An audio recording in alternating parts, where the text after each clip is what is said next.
spoken, but for the purpose of the recording and for Nelson, kind of what's your relationship with Karen Reed?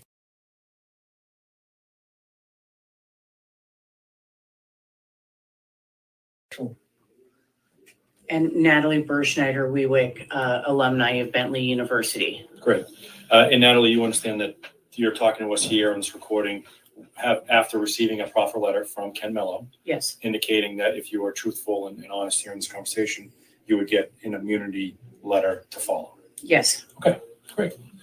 So why don't we start from the beginning? And okay. I know that we've already spoken, but for the purpose of the recording and for Nelson, kind of what's your relationship with Karen Reed?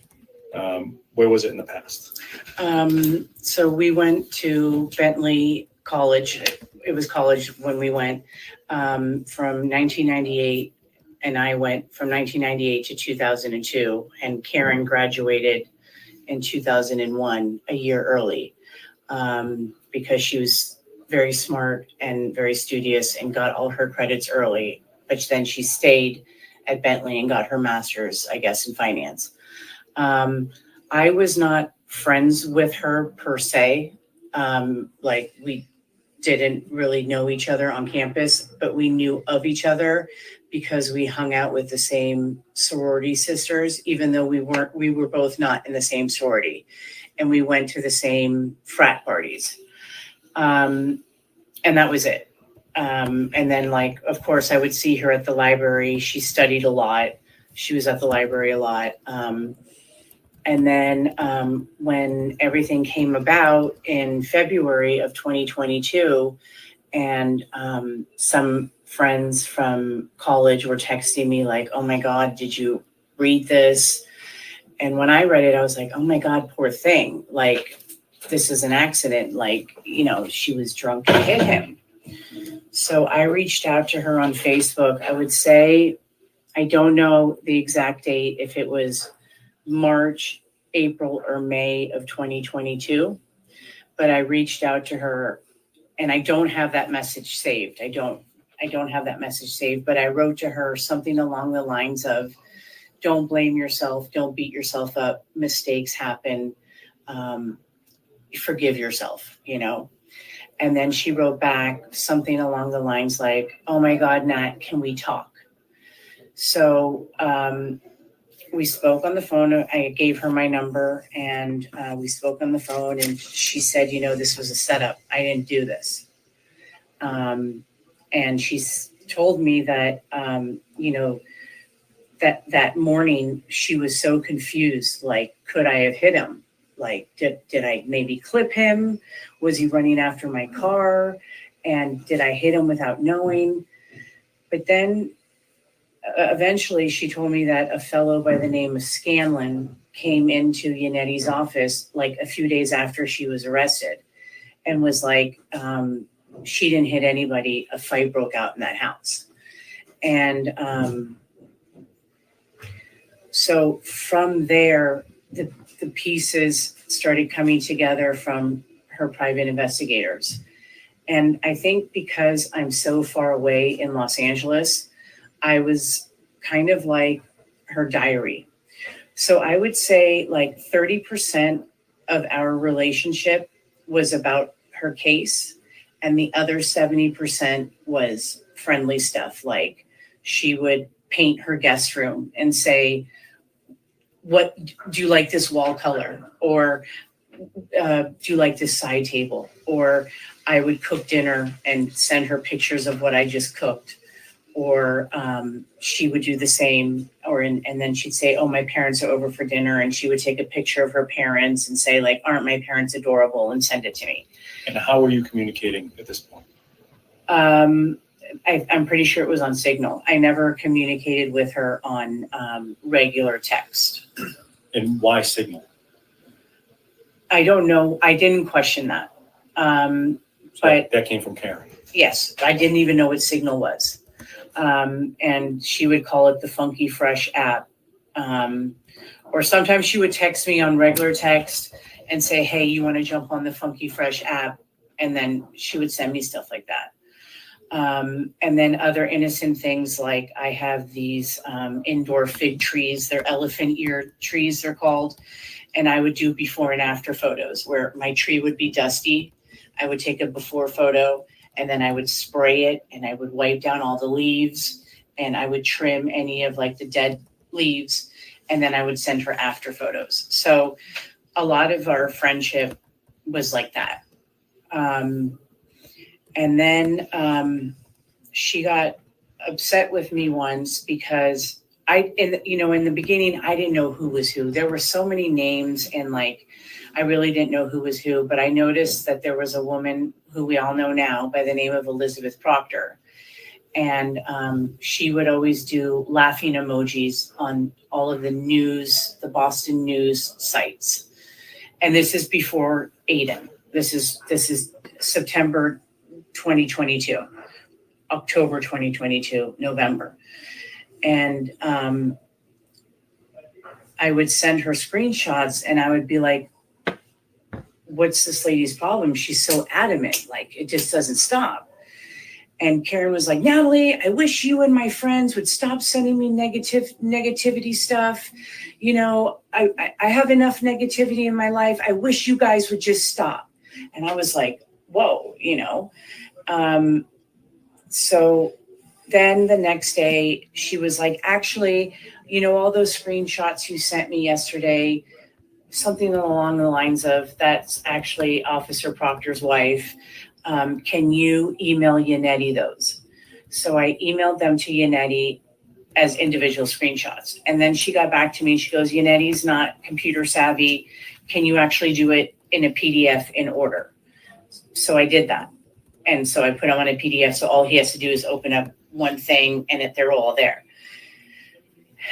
And so that was like one time she snapped at me. And then I noticed a lady by the name of Jen Altman, and she was the only one standing up for Karen. And I would laugh with Karen because for months we had our eye on her and we would laugh. And I would say, she's like the white female Tupac Shakur, like so outspoken, cheerleader. And I was like, Karen, do you know her? And she's like, I have no idea who she is. And I was like, well, she's the only one standing up for you. So like we were watching her and we would laugh and we would, you know, make jokes like that she's a little bit too brazen or whatever. And we decided, like, I said to Karen, I said, do you mind if I reach out to Altman and thank her? Because that's kind of nice of her. She doesn't even know you. And she's the only one not calling you a cop killer. And she was like, by all means. So I wrote to Altman and I'm just getting my text. Mm-hmm. I said, and I got this approval from Karen. And Karen told me what to send. So I said, first, I want to thank you for standing up for Karen. She's a friend of mine since college, and this whole thing is a nightmare. And then I sent her a picture of Proctor with those 3 kids because Karen said, send that. And I wrote, this is lead detective Michael Proctor and Jennifer McCabe's children. Elizabeth Proctor is his wife. My guess is that a fight broke out in the house and it went too far. They beat him and it went too far. In the autopsy photos, it's obvious he was beat up so badly, and also the homeowner's German Shepherd chewed up his arms. Thank you for standing up for us. Then Altman writes back to me, something was very fishy, and I thought that from the beginning. I'm also glad they got this evidence, and I'm praying it works out for her. What can I do to help? And then I wrote on April 13th, this is all April 13th, I wrote, you've been incredible. I see your comments on all the news articles. You're standing up to family members of these cops who beat him up and tossed his body in the snow to freeze to death. I wish I could tell you the details, but it will slowly come out. I told Karen about you and how we need to make t-shirts that say Altman the Badass. And then I wrote, the feds are involved. So soon the officers and nephew of the homeowner who beat him up, the officer who stood guard as they tossed his body in the snowbank in front of the house, and the sister-in-law of the homeowner who Googled how long it takes to die in the cold will be brought down. Even the homeowner's German Shepherd who chewed John's arms during the fight will be brought down. They gave the German Shepherd away. Their house is for sale in escrow or sold by now. It will all come out. This is just the beginning. And then I wrote, Karen hasn't had a moment to mourn John's death. His children, who she loved immensely, she is not allowed to contact them. This is an awful situation, but I'm thankful you've been supportive. And I did a heart and the prayer, like, thank you. And did Jen connect you with anybody after this? Yeah. Okay. So do you want me to keep reading or? No. Why don't you kind of tell me what happened next? Okay, so then next,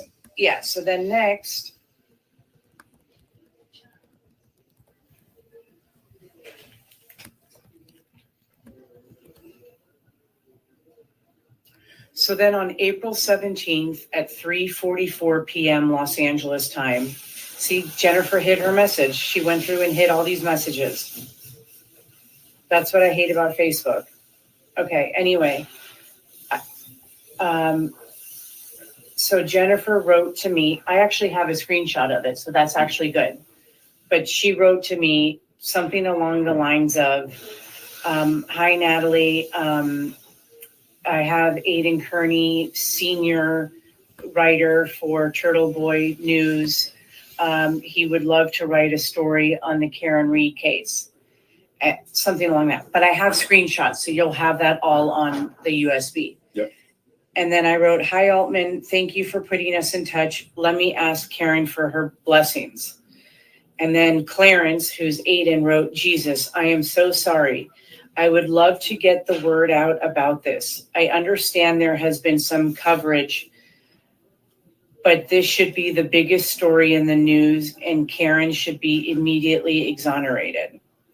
So then I didn't want to reply because it's not my territory. So I called Karen and I read her this, and she said, let me talk to my brother and my best friend. And I'm assuming her best friend is John Silvera, who she went to either middle school with or elementary school with or high school with or junior high. But she's known him before college. But she said, let me ask my brother. And then she called me back and she said that they said that Aiden would be a good person to tell her side of the story because the mainstream media has painted her as a cop killer, and they're not giving like Brian Albert's name, the homeowner's name, and all the other facts that she wants out. So then she said, send this picture. And it was this picture of court that was on the Boston Globe. Mm-hmm. And she circled Jen McCabe's face. And I wrote, Jen McCabe is top left brunette in jeans jacket. And then I wrote, Altman, I'll call you on my way home. And then Aiden writes, what is this from? And then I replied, Boston Globe. And he wrote, thank you. And then I wrote, the very first hearing. When I get home, I'll find photos on their Facebooks. Just wait, guys. Major news coming very soon. And Aiden wrote, I'd be very happy to break this. I run Turtle Boy Daily News. And then Karen sends me stuff from a site called vsco.com. And one is like a big family photo of all of the, this looks like the McCabes, and this looks like the Alberts together. And then Karen tells me to write, because I didn't know who all these people were. And she wrote, Jen McCabe, second from right, Brian Albert, back row, dark hoodie. And then Clarence wrote, obviously Clarence is Aiden, but it keeps saying Clarence on my phone. Obviously, Jennifer McCabe did not kill him on her own. And it sounds like O'Keefe and Albert barely knew each other. And then I wrote, they didn't know each other. McCabe and O'Keefe are good friends. And then Aiden wrote, what would the motive be? He was there 15 minutes before he died. And then they got the dog to bite him, ? And I wrote, Clarence, give me your cell number. And then he gives me the 413-262-6909. And then I replied, I'll text you the latest court motion from April 12th. And where is that messaging? Is that this is all on Facebook Messenger. Facebook Messenger. Because this is when I first met them. This was all April 17th. The day before, I guess, he did his first blog, which I understand is the 18th or 19th. And it's a three-way conversation with you, Karen, and Kearney? Karen is not on it. Okay. Karen is on Signal, or Karen's calling me. Got it. And I would read Karen, like on speakerphone, I would read what they're saying, and then she would say. But Karen was directing you. Yes, because what do I know? All I know is about sofas, like I don't. And there were so many names involved that I didn't know who. I kept thinking Michael Proctor was the homeowner, and she would always correct me and say like, no, he's the worst one of them all, and so it was very confusing for me. And I think I didn't grasp who everybody was until probably April or May or March of 2023. So it took me a long time to get who all these people were. And these photos that you're sharing with Turtle Boy, where were they coming from? From Karen. She was in real time. She was sending them to you. Yes. Yes. So, and I never went out. I never stepped out of bounds and took it upon myself to send stuff because I didn't want to jeopardize anything for her. So everything came from her. Like, okay, send this, send that. This motion is now public. He can now use this motion on his blog, but pay attention to, this page, this paragraph, stuff like that. And this arrangement of her telling you to send stuff to Turtle Boy, how long did that happen? Or did that continue after April 17th? Yeah. So then that continued from about April 17th. And then about the end of May, they started getting in an argument between me, and I'm copying, pasting, and Turtle calls me and texts me and says, you girls are you guys are jerking me around. I don't like being jerked around like this. And Karen, I'm gonna have Aiden call me on Signal. Excuse my language. I didn't mean to say the F word. And she said, have him call me on Signal. So I gave it to Turtle, her phone number. I said, call her on Signal. I said, I'm going to go give my little girl a bath. I go in the bathtub with my little girl. We get out, I would say about 45 minutes later, we put our PJs on. And I come back to my phone and I have all these missed calls and missed text messages. And I call Aiden. I said, what happened? He goes, you girls, you're playing games with me. You're jerking me around. I'm the one that brought this story out. And, I'm waiting by the phone and Karen doesn't even call me. So I call Karen. I said, Karen, why didn't you call him? And she goes, Natalie, I'm so scared. I said, why are you scared? And she goes, I don't know. I'm just so scared. I said, Karen, he proved himself by now. He's done blogs. Like, he's been so loyal the past month. Like, you owe it to him now to just talk to him. So then she was like, fine. So she summons the courage to call him. And so she called him. And ever since then, they just pushed me out of the picture and we're communicating directly. And how do you know that? Because they stopped including me and stuff. How do you know they're communicating without you? Did anyone That's tell you just that, me putting 1 + 1 = 2. Got it. And also She stopped texting me every day like she used to. He was a little bit better about keeping me in the loop. Like when he recorded like the Scanlon tape, he sent me that private YouTube link. I'm trying to tell you everything in order because I tend to jump around and then I forget other stuff I wanted to tell you.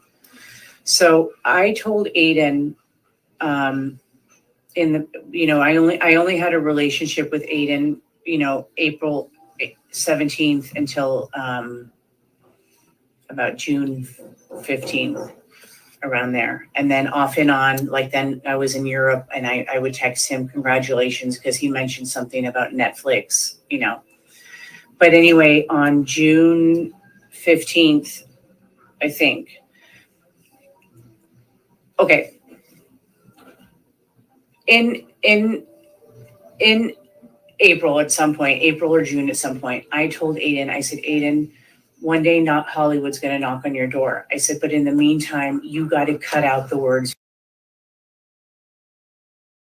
because, and you got to chill with this love for Trump, because if you want to tango with Hollywood and your dream is to be famous and have a documentary. And I said, maybe it would be a good idea to do a show and say like, hey, guys, I was wrong with my vocabulary. Let me change my ways and turn a new leaf. And he didn't listen to me.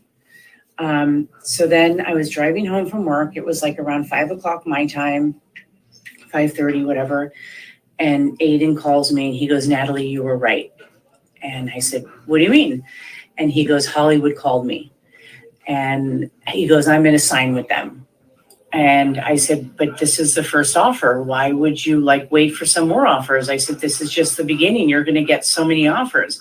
And he goes, well, as a thank you, I want to sign with the first person because I think that's really nice. I said, Aiden, that's like sleeping with someone on the first date. You don't do that.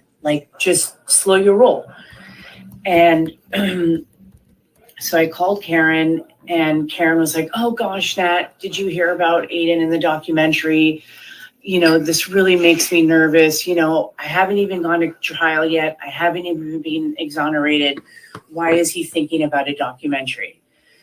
And I said, I know. I told him that I think he needs to slow his roll and just wait till things play out. With Scott Peterson, there isn't just one Scott Peterson documentary. There's 8 of them. And there's from different viewpoints, from the Rocha family, from his sister-in-law, from just the general media. So Karen sounded really nervous. And she was like, you know what, Natalie, I had a really bad day. I need to unplug. Let's talk about this tomorrow. But in the back of my mind, I could tell she was really worried. So I called Aiden. I said, Aiden, do me a favor. Send me a screenshot of the email. I just want to make sure it's not some D-list or C-list producer or documentary person. So he sent me the screenshot of the email. And what I did is I cropped it just down to the signature. And I sent it to my client who's won 6 to 8 Emmys because she's a director. She's a pilot director. And I texted it to her and I said, hey, do you know these people?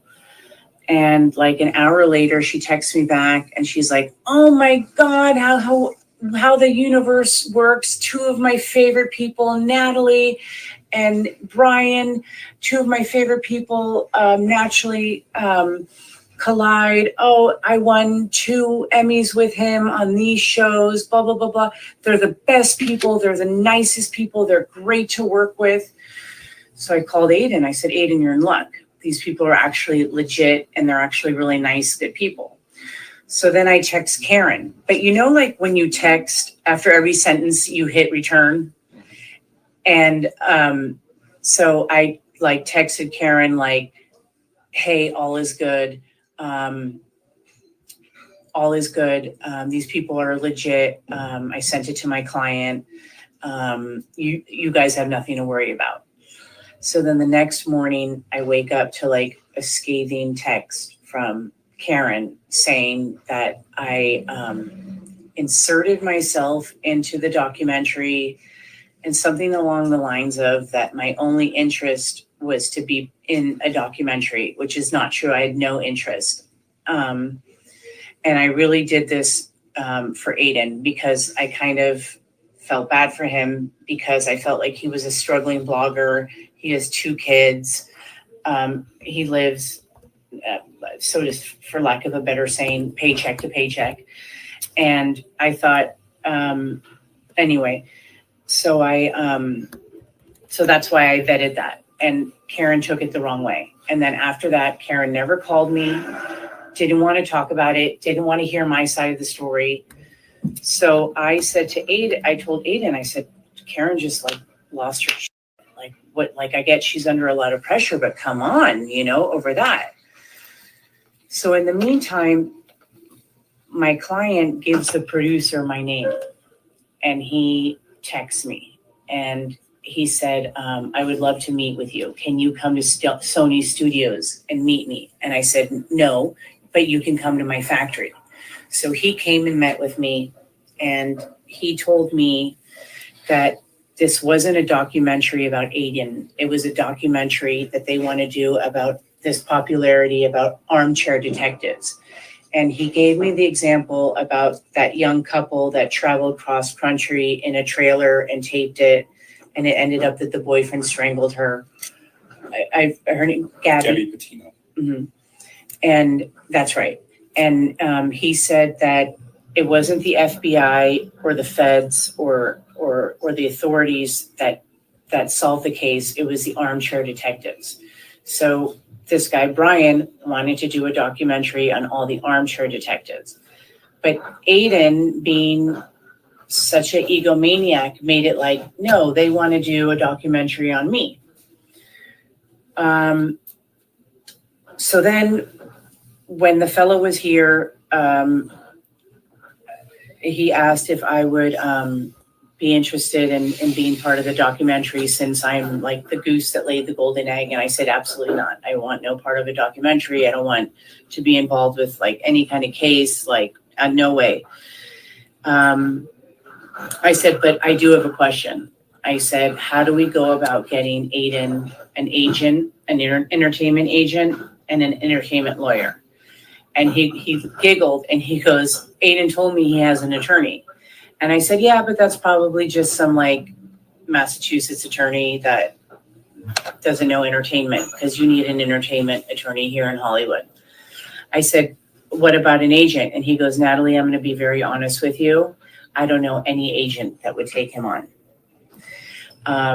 And then he explained to me that the way these documentaries work is they get the rights to his blogs for 18 months, which means that he cannot then sign and do another documentary. He can't do 3 documentaries within 18 months. He would not get paid, but what it is it'll boost his popularity and there'll be about 8 million viewers. And it wasn't Netflix. What they do is they go to HBO, they go to Hulu, they go to Amazon Prime, Netflix, anything else that's whatever. And they go with the pilot of the documentary or with an intro, whatever it is, or a trailer of it. And then the highest bidder is the one who takes it. Okay. So then I left it at that. And I didn't hurt Aiden's feelings and tell him that you're not going to get an agent because no one. And I never Googled him too, which is another big mistake. I never thought to Google him. And if I did Google him, I would have never gotten involved because of just the filthy stuff about him on there. Turtle Boy is him. Yes. Yeah. Yes. Yeah. And so then after this, I was like, you know what? I started getting sick because I was upset that Karen still never reached out to me when I thought I was a good friend and I thought we were friends. And she knows that I live a very comfortable life. So what would a documentary mean to me? Like I live a very comfortable life. And for her to just so coldly throw me away, I was a little hurt. So I asked Aiden, you know, like, have you talked to Karen? Like, did you mention me? And he's like, no. And I said, well, why? And he's like, well, I don't want to get involved. Like, that's between you and her. And I was like, but can't you like try to talk to her and smooth things over and let her know that I inquired about the documentary just to make sure that you guys weren't going to bed with the wrong people? And he's like, nah, I don't want to get involved. You girls are all, you know, and you're all unreasonable and you can't talk to women and da da da da da. So I left it at that. And then What date is this? I think. End of June, beginning of July. Okay.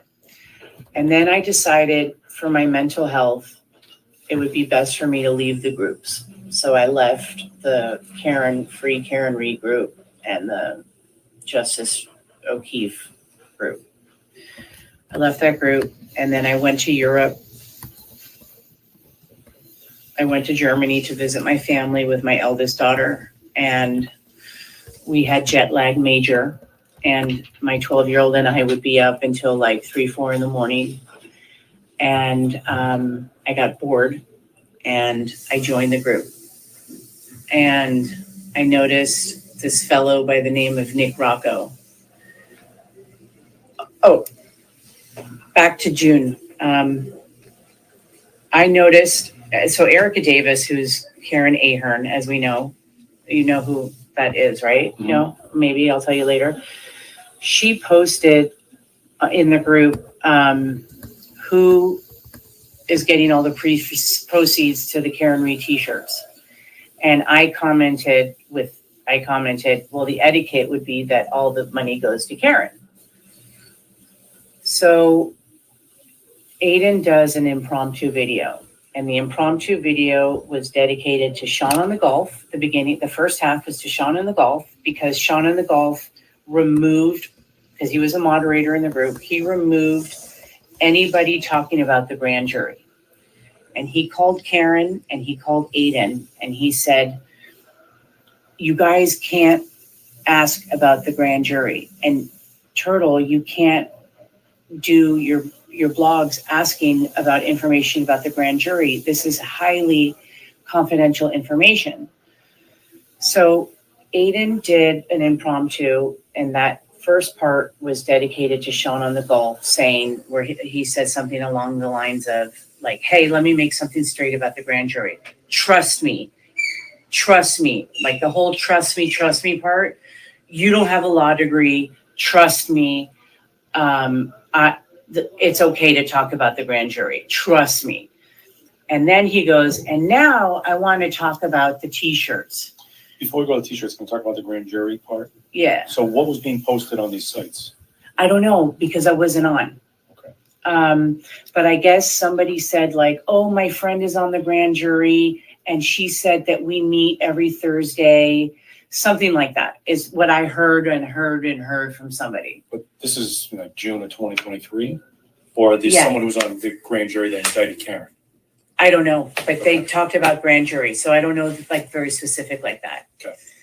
And so Sean on the Golf removed it. Turtle got really mad. Karen was mad, I guess. I don't know, but I heard she was mad. And so Aiden does this impromptu. And so the first half, as I mentioned, is dedicated to Sean on the Golf. And then the second half is dedicated to Erica Davis, Erica Davis Humphreys, who's actually Karen Ahern, and to me. And he says, and now let's get something straight about the t-shirts. All 100% of the t-shirts go to me. This is my livelihood. This is how I get paid. And you, is what he said. And I can send you the impromptu. I think I may even sent it to you. So the first was Karen, and then I'm the snotty who mentioned etiquette, that the etiquette would be. And he goes, and the snotty blocked me because I blocked him a long time ago. And then I blocked Jennifer Altman because I know she's been a turtle rider for like 5 years. And so after this impromptu, I got scared because I thought that they were going to pull photos of my kids and do like a YouTube thing about me and poke fun at my weight or whatever. I don't know. I didn't want to be one of his ratchets. But everybody was like, not everybody. I say everybody like I was talking to a bunch of people. I was only talking to like 5 to 8 people, if you include Aiden and Karen. So in the back of my mind, I was upset with Aiden, and I thought, how dare he? He could have called me and said, Natalie, why do you write that? Why do you write that about the t-shirts? And so then Sean on the golf he called me and he's like, did you see the impromptu about us? And I was like, no. And he's like, go on right now. And so I listen, and then I hear the t-shirts part, and I was like, wait a minute, what? So then I go in the group and I look, and I see the little turtle in the R or the A of Reed. And I didn't even notice that it had something to do with turtle. So I would have thought that the etiquette thing to do would have been to just call me and been like, Natalie, why do you write that? But then instead he does this like outlandish post, he doesn't say my name. So in the back of my mind, I thought, I'm going to get this guy back one day. I just don't know how. But I'm not a vindictive person where I'm going to set up a fake account and smear or egg their house or whatever, however people retaliate. So my way of getting him back was smart. So I was in Germany with my daughter, and we had jet lag for basically the whole trip. And I noticed that Nick Rocco was doing a fundraiser for these. He was raising money to hire the trucks going up and down in front of the courthouse. And I noticed, and then Nick said, oh, these are all the slides. And I noticed that Turtle's logo was on every single slide. And I've done fundraising for the interior design community, and I know that logo placement is very valuable. So I reached out to him and to Nick Rocco, and I said, hey, Nick, great job on the fundraising. But by the way, is Turtle paying for the logo placement? And I thought, I'm going to get him back this way. So I told him, I said, the business and savvy way to do it is, yes, offer Turtle to buy logo placement at $1,000 per logo. But in the meantime, in the group, hit up CPAs, bakeries, barbershops, auto mechanics, auto body places. So I was giving him like business advice. And he was like, oh, that's a great idea. So he removed those 4 slides, and he removed the logo. And then he posted, hey, anyone want to put their logos up? We're going to put them up for sale for $500. And I told Nick, like, why did you undersell it? Like, you got to be aggressive in business, and you could have sold them. But anyway, within 2 or 4 hours, all logo placements were sold. And I figured I won the smart way. I got Turtle's logo off. And I did it without smearing him or talking about his whatever, however they smear him. I'm not low like that. And then I formed not a bond, not a relationship, but I kind of coached Rocco on how to fundraise. And I told him, I said, you get sponsors to buy the bracelets, and you give those sponsors credit, and then you sell the bracelets for $10 a pop. He wanted to just somebody buy the bracelets or nobody buy the bracelets. I don't know what his thought was. And I told him too, and then you get sponsors for postage also. And you give those businesses credit, and then they use that as a marketing expense, especially with the bus going up and down with the 4 slides, they can use that as a marketing expense. And he was like, oh, that's a great idea, whoop-de-whoop. So anyways, I was like, great, I got them back. And then where I messed up, and I admit this. This is where I messed up. Nick did not understand how Karen knew he got beat up in the house. He just did not get it. And I tried to explain it. And I was like, you know what, forget it. So I sent him the link to the Scanlon tape. And that was my fault. I backstabbed Aiden, but at this point, I wasn't really fond of him. And I feel bad for doing that. That was a wrong move. And I admit that was a wrong move.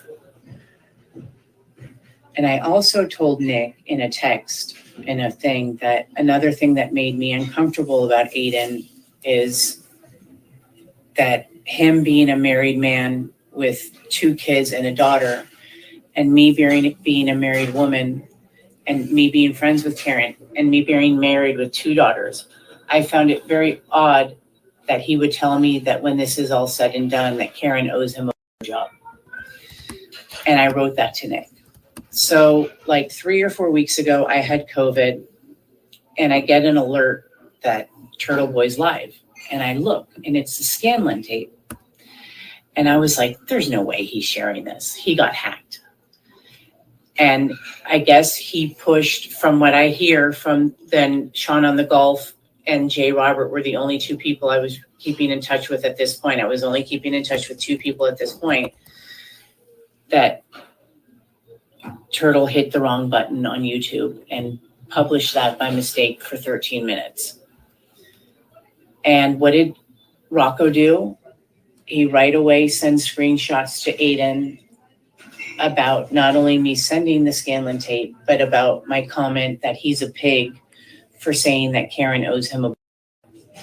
And then Aiden says to me, you're the reason why I'll never trust anybody again. And I didn't even reply because I figured he's not a reasonable person. And I've tried to plead with him about things, and he has no concept of friendship or loyalty or just being a good human being. So I didn't even reply. And then I did reply. I actually did say, like, hey, I know you're mad at me, but I'm sure I wanted to keep it civil because I didn't want to be a ratchet. So I was like, well, I'll still be cheering from you from afar, something like that. I left it like very like neutral, like, let's not make this war, because I'm not doing war. So what's the concern about the Scanlon tape? Did Turtle Boy share any concerns about the existence of that video? Well, because he recorded it without Scanlon knowing. How do you know that? Because he was like, oh, when he sent it to me to send to Karen, it was not known, and he'd never shared it on his blogs. And then he would, and another thing I thought was odd was with Lucky Laughlin, the plow guy, Aiden said several times that he has a photographic memory. But then I knew he recorded Scanlon, and you don't have a photographic memory like that. There's no photographic memory like that, especially verbatim like that. No, he should have prefaced it. If he were smart and savvy, he should have prefaced it like, oh, the conversation went somewhere along the lines of this. But he's like, no, I have a photographic memory, and that's just not believable. But no, the Scanlon tape was very obvious, and he sent it to me, and he either sent it directly to Karen or I sent it to her. And then he also sent it to Erica Davis, who's Karen Ahern.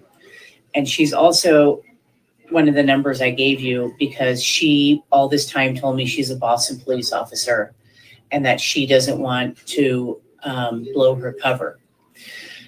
I think she's a pathological liar because she's actually a security guard for a hospital. But she would go to like the Alberts homes and the house with the swimming pool. And so she's the one that took pictures of the swimming pool. So if you go on his blogs, those are all from him. But then she had a falling out with Aiden because she was like, he's so unthankful. I'm not going to send him anything anymore. Somehow her and Sean on the Golf, who's Sean McDonough in Florida, the retired 35-year DEA agent, him and Karen Ahern, aka Erica Davis Humphreys, they started a circle where they wanted to figure out, what do these cops all owe each other? Like, what favor does Proctor owe Brian that he did all this lying and planted evidence? And there's all these other officers, like, so they were trying to find out who owes who what favors. And so McDonough, I also think, exaggerates and tries to make himself more significant and powerful than he is. But that was what they were working on with these 5 other police officers in Canton, retired FBI agents, or I don't know what the terminology was, but there was a think tank amongst them to figure out what these cops have on each other. And that's why they all covered up for each other and planted evidence and purposely misspelled names in documents and stuff like that. When was the last time you talked to Karen? That night when it must have been June 15th, June 13th. Okay. When was the last time you talked to him? Well, when he got mad at me when I had COVID, like September 18th, but I never spoke to him. But, when I was in Germany, he posted that he's signing on with people with Netflix. So I was genuinely, out of everybody, I'm scared of him the most, because I don't want him to like smear my name and make me a ratchet, even though I pay my bills. I don't have debt. I didn't have kids before 30. I'm married, like there's nothing wrong. I have no criminal record, nothing. There's nothing you can write about me. I'm not a drug addict. I don't do drugs. I don't abuse alcohol. I live a very clean, fine life. So I was scared of him. And so sometimes I would message him to, like, for lack of a better word, kiss his ass. I don't know. So when I was in Germany, I wrote to him something like Mazel Tov about Netflix. And I wrote something about, like, is it the Wahlberg brothers? And he said, I can't say. And either while I was in Germany or when I got back from Germany, we texted again, or we spoke. And he told me that it's the brothers that did the Netflix show, the Tinder Swindler. And it's a show about a guy who would borrow like $50,000 from one woman to rent private jets and take a bunch of other people and try to live this like rich life, and then scam, and then keep telling this woman, I'm going to pay you back your money, and then get $75,000 from her and then pay her like crazy. So then when I was thinking about it, like Aiden's mind, he thinks that this documentary is going to be like, he's this investigative journalist, like gets down dirty, finds out the information. But really, Tinder Swindler, The Tiger King, these documentaries are about these mentally insane people. And so I don't think he grasps that this isn't going to be like a complimentary, like, hey, go Aiden, great job. This is going to be like a mockery of him, like he's out of his mind. So that's that. And then, on that tweet the other day, the lady said I contacted Netflix. I never contacted them. Actually, Sony contacted me, but Aiden ended up not going with Sony. So a lot of that's a lie. And that lien that they said about that I have a $31,000 lien, that's not true. That's from 2011 when my husband inherited a $3 million property from his late mother who died of cancer. She died, took like 2 years for her to die from cancer. And so when my husband inherited that property in 2000, she died in 2009. In 2011, we get a letter from the mail and the IRS that him as the heir, we have to pay her back taxes, and it was $31,000, and we paid it off within 16 months. So to make it like I am like this like deadbeat who doesn't pay my bills, I don't have any credit card debt, and to say like I work here for nepotism. You met my mom. If I wasn't good, she'd throw me out here, and she wouldn't give me shareholders.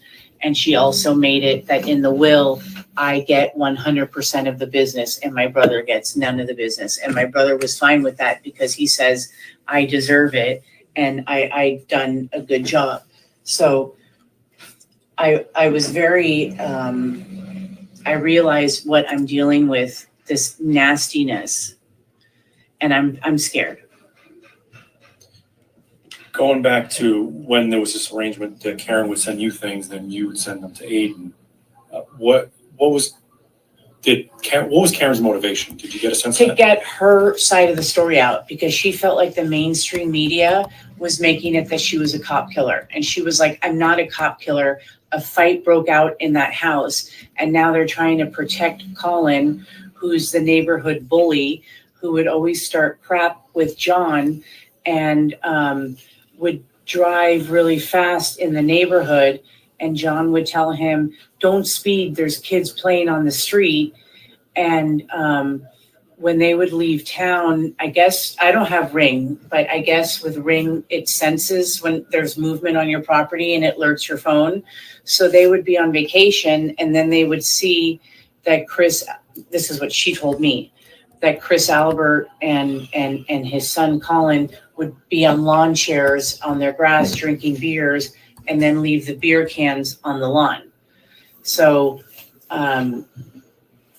so that's what she told me. So And as Aiden was confronting people in public, going to the businesses, did you ever talk to her about kind of his conduct out of the rolling rally? So I wasn't involved anymore at that point. So I pulled out June 15th. So the rolling rally and all that stuff happened after. But when he first started calling people on the shows, she did tell me that made her very uncomfortable.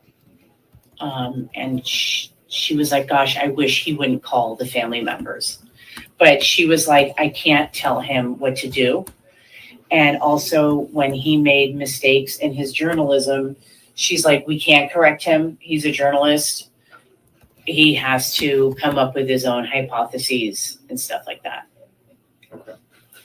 Did you ever talk to Alan Jackson or David Yannetti? No, I've only emailed David Yannetti twice. I emailed him the Elizabeth Proctor thing, and then I emailed him the Paul O'Keefe conversation between Aiden and Paul O'Keefe. And what was the purpose of the Paul O'Keefe conversation? I don't know. She just asked if I could do it. Okay. But she swears that she was framed. And, it happened so organically and naturally. It's like, how could I not believe her? Especially when she would break down and cry. Like when all that rumor came up about the wood floor being dug up in the basement, she felt so grossed out. She said, Natalie, I have to get off the phone and take a hot shower. And then she called me back and she said, I just blasted my music, took a hot shower, and I just went in the corner and started crying. But she's never cried to me. And I always tell her, like, gosh, you're so strong. Because you know me, I'm a crybaby. And I tell her, like, gosh, you're so strong. And she's like, I have no other choice. I'm fighting for my life.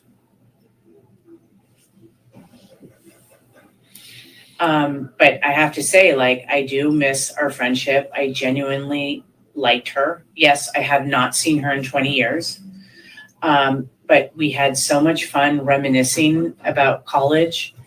And we would watch this Netflix show together, Tell Me Lies, which is about freshman college year, like love drama, and it reminded us of Bentley College.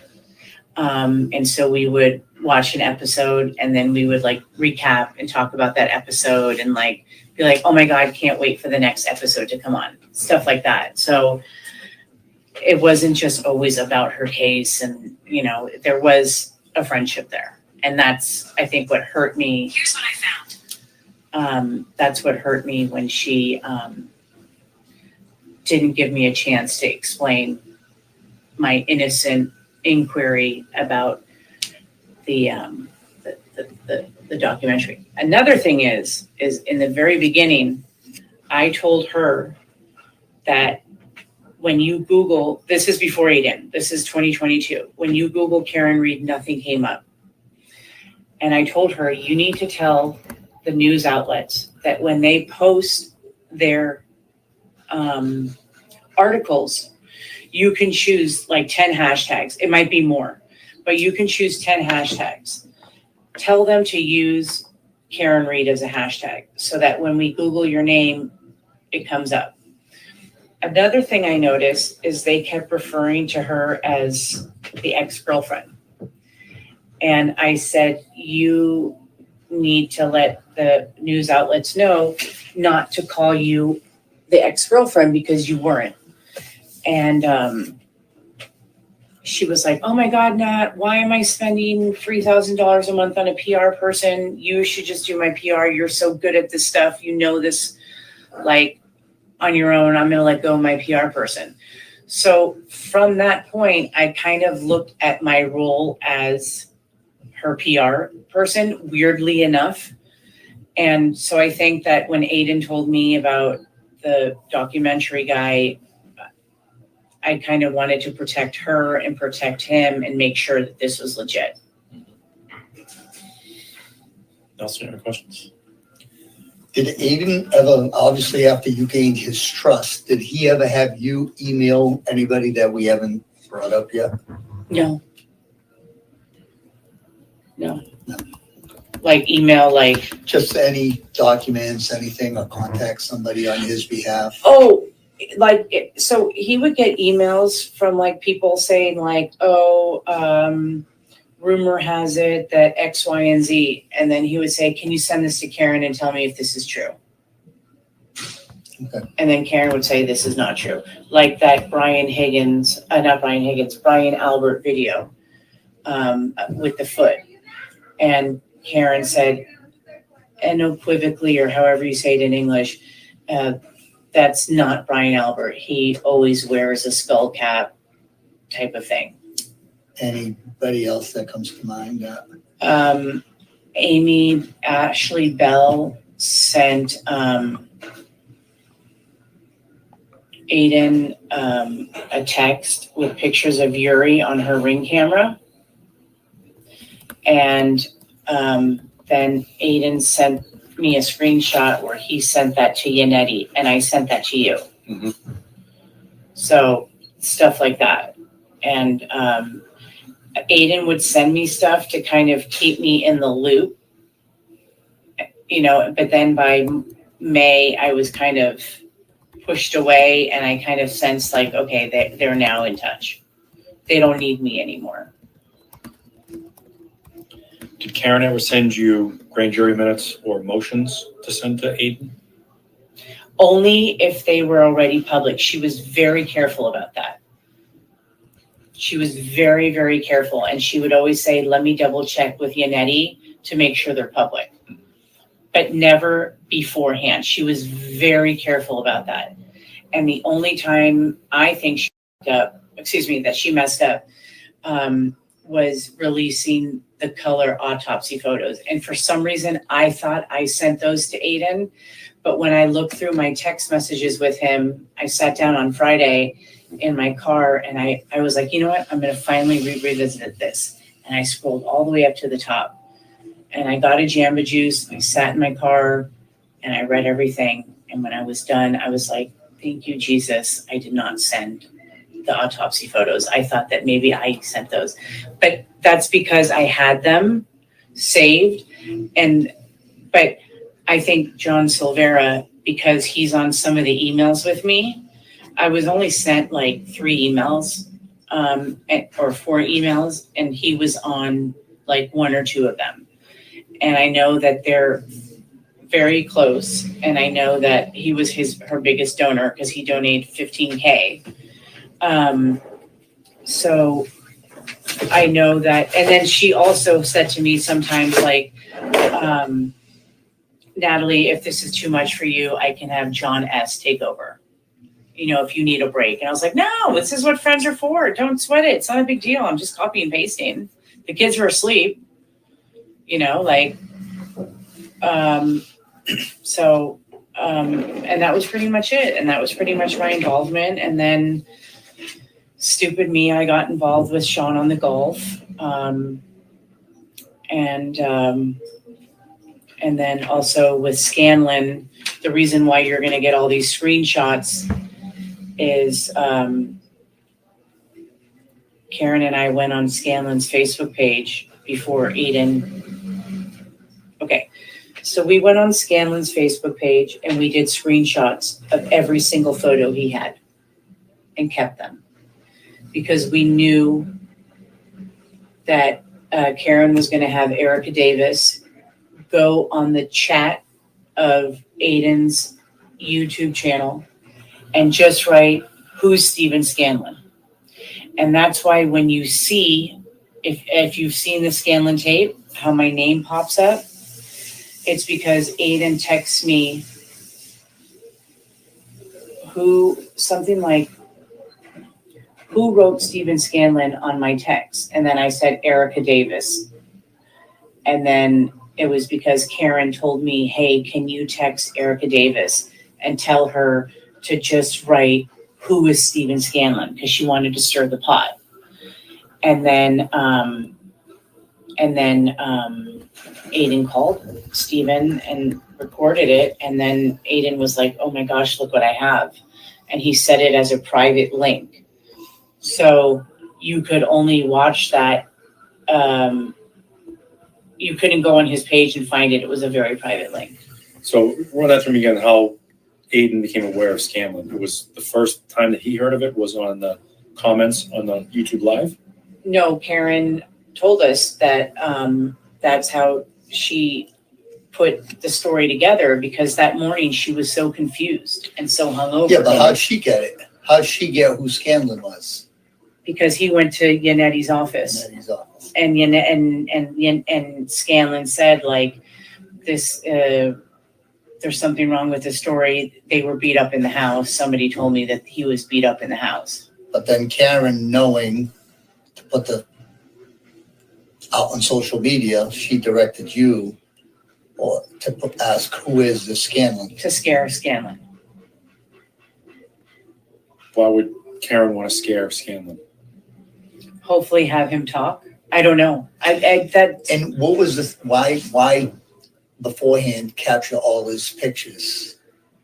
Because Karen did that, especially with that's how she was able to get all the pictures of the Alberts and the McCabe's and all those kids and show that Proctor's mom wrote to Chris Albert, you guys are my second family. So Karen is heavily on Facebook and studies Facebook like no other. And so that was a very big tool for her to realize that these folks really do know each other. But it seems like Scanlon was important to her. So, yeah. But capturing Facebook pictures she could use against him? I don't know. No? Okay. We just did it. There was no rhyme or reason or it was let's just get all his pictures, as many as we can, before he locks his page or before he deletes it. Because I guess that's what happened with McCabe and Proctor, is they ended up locking their pages or limiting it, and not making it a public page. Okay. You had mentioned to me before that maybe Aiden had met for lunch with Jackson and Yannetti. Yeah. Tell me about that. So Aiden really wanted to sit in the court and he really wanted to be in the courthouse. And this was another time Karen snapped at me, and I told her, I said, Aiden wants to sit in the car, wants to sit in the courthouse. And she's like, Natalie, I can't be bothered with this. You know, I have bigger fish to fry. I have the attorneys here all week. You know, like, leave me alone about this. And I said, Karen, he's done so much for you. Like, just get him proper seating in the courthouse. Like, we owe this to him. You owe this to him. And she goes, fine, have him call John Silvera and he can go in with John Silvera.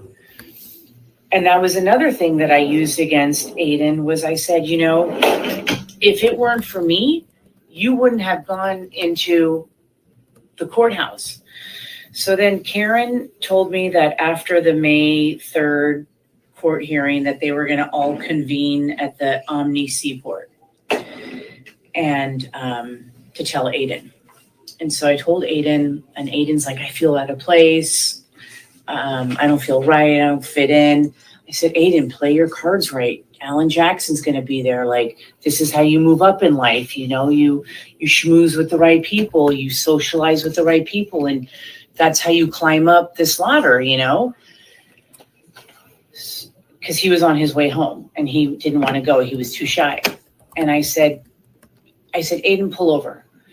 And so he's like, well, there's 2 Omni Seaports. I don't know which one it is. So I remember I was standing in the middle of the factory and I call the Omni Seaports and I figure it out or whatever. I call both of them and I asked if there was a party under Jackson, under Reed, under Yannetti. None of them could tell me. And then in the meantime, Aiden's like, I figured out which one they're at. Okay, I'm on my way. And then he thanked me and he's like, thank you so much for pushing me. I had a great time. And Jackson is like such a cool guy. And Karen's parents are so cool. And Karen is just like the nicest down to earth person. And I was like, see, you just have to have a little bit of confidence, you know. The only thing he didn't listen to me is I told him, I said, when you go to court, you can't go like cartoon character with turtle tie and lime green shirt, like maybe go in neutral colors and, you know, maybe put some moisturizer on and, you know, but he didn't listen to me. He went on that court hearing. He went with the whole getup, the sign, the tie and the green lime green shirt and a black jacket or something like that. And that's pretty much it. That's pretty much it. Okay. Anything else? Earlier, did you ever mention, did you ever donate to Karen Reed or to I Aiden? did. Okay. I did. How much is that? I donated $1,000 to Karen.